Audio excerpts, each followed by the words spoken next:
Ndugu waandishi wa habari, ndugu wa Tanzania na wasalimu. Leo Chama cha Demokrasia na Maendeleo kina ujumbe mahususi wa kutaka kuzungumza na nyinyi. Chama cha Demokrasia na Maendeleo kimeona taarifa ya serikali ya CCM kupitia idara ya uhamiaji inayosambaa kwenye mitandao ya kijamii inayosema kuwa makamu mwenyekiti wa chama Mheshimiwa John Wegesa Heche amevunja sheria ya uhamiaji ya sura ya 54 kwa kuingia nchini Kenya bila kufuata taratibu na kanuni za uhamiaji. Chama kimechukua taarifa hiyo kwa uzito mkubwa. Chama kimeona kuna upotoshaji wa hali ya juu kabisa, ambayo tunasikitika kuwa Mheshimiwa Heche bado yuko nchini, lakini idara ya uhamiaji inapotosha umma. Ikumbukwe jana chama tulitoa taarifa na tukaeleza kuwa Mheshimiwa Heche amefuata taratibu zote za kutaka kuingia nchini Kenya. Ameenda boda mpaka wa Sirali, one stop border, na kufuata taratibu za kutaka kuingia nchini Kenya, lakini pasipoti yake ikachukuliwa na akawekwa kizuizini bila kuelezwa sababu yoyote ile. Badala ya kueleza umma sababu ya kumzuia makamu mwenyekiti asiende nchini Kenya kukiwakilisha chama kwenye mazishi ya aliyekuwa waziri mkuu wa taifa hilo Raila Amolo Odinga, idara ya uhamiaji inatoa taarifa ya upotoshaji kwa umma kuwa makamu mwenyekiti amekwenda Kenya bila kufuata utaratibu. Tunapenda kutaarifu umma kuwa Mheshimiwa Heche bado yupo nchini, hajavuka mpaka wa Tanzania kuingia nchini Kenya. Baada ya kuzuiwa na maofisa wa uhamiaji pale one stop border Sirali mkoani Mara, taarifa hiyo ya uhamiaji haijatolewa kwa bahati mbaya, kwani tulikuwa na taarifa kuwa serikali ya CCM kwa kipindi kirefu kilikuwa kinamuunda Mheshimiwa Heche ili kimweke kizuizini mpaka baada ya tarehe 29 Oktoba.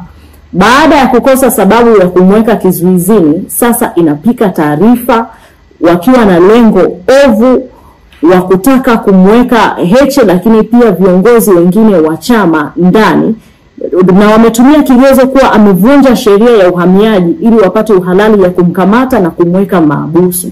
Tunaitaka serikali iache mara moja mpango huo wa kumtengenezea makamu mwenyekiti taarifa za kupikwa. Lakini kwa masikitiko makubwa tunapenda kuitaarifu serikali ya Kenya, chama cha Orange Democratic Movement ODM kilichokuwa kinaongozwa na marehemu Raila Amolo Odinga na wananchi wa Kenya kwa ujumla kuwa chama chetu hakitaweza kuhudhuria mazishi ya Mheshimiwa Raila Odinga kwa sababu serikali ya CCM imetuzuia kuvuka mpaka wa Tanzania na Kenya. Tunafahamu serikali ya CCM kwa makusudi kabisa bila kueleza sababu imetoa maelekezo kwa idara ya uhamiaji kuzuia viongozi wa Chadema kutoka nchini. Ikumbukwe Mei 13, 2025 kwenye uwanja wa ndege wa kimataifa JK Nyerere jijini Dar es Salaam, idara ya uhamiaji ilimkamata naibu katibu mkuu bara Mheshimiwa Amani Sam Golugwa na kuchukua pasipoti yake alipokuwa anataka kupanda ndege kuelekea nchini Ujerumani kwenda kuhudhuria mkutano wa vyama vya kidemokrasia. Mpaka leo hii hawajamrejeshea hati yake ya kusafiria.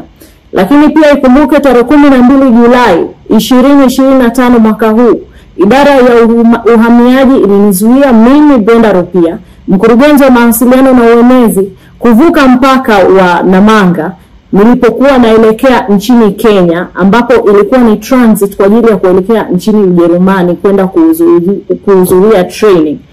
Mpaka leo walichukua pasipoti yangu na mpaka leo hawajanirudishia pasipoti yangu. Pia alizuiliwa mtaalamu wa rasilimali, miradi na uwekezaji Mheshimiwa Leonard Magere kwenda Uingereza kuhudhuria semina ya uwekezaji. Mpaka leo uhamiaji bado wanashikilia pasipoti yake na mpaka leo hajarudishiwa. Tunataka uhamiaji kupitia serikali yake ya CCM iturejeshee pasipoti zetu mara moja. kwa kuwa ni haki yetu ya kikatiba kupitia ibara ya 17(1) kwamba mwananchi yeyote ana haki ya kutoka na kuingia nchini, ni ruhusa kwa mujibu wa katiba yetu wa chama. Kama tunafuata sheria na kanuni za nchi hii, kwa nini tunaendelea kuzuiwa kutoka na kuingia nchini kwetu? Lakini pia kuna tukio la ajabu ambalo lilitokea jana. Gari la makamu mwenyekiti lilishambuliwa kwa risasi za moto, lakini likapasuliwa matairi na likaburuzwa mpaka kituo cha polisi. Na mpaka dakika hii wamemkamata dereva wa makamu na hawajampa dhamana wala hawajatoa sababu zozote za kumkamata kwake. Sisi sio mateka, sisi sio wafungwa, hatujavunja sheria, kanuni na utaratibu wowote wa nchi hii ambao unatuzuia kutoka kwenye nchi. Hivyo tunataka serikali ya CCM ituone sisi kama pia ni wananchi ambao wana haki zote za kuingia na kutoka kama wananchi wengine. Kuwa mwanachama wa Chadema sio kosa ya nchi hii. Hivyo naomba serikali ifuate taratibu na sheria za nchi hii kama ambavyo sisi tunafuata taratibu na sheria za nchi hii. Asanteni sana.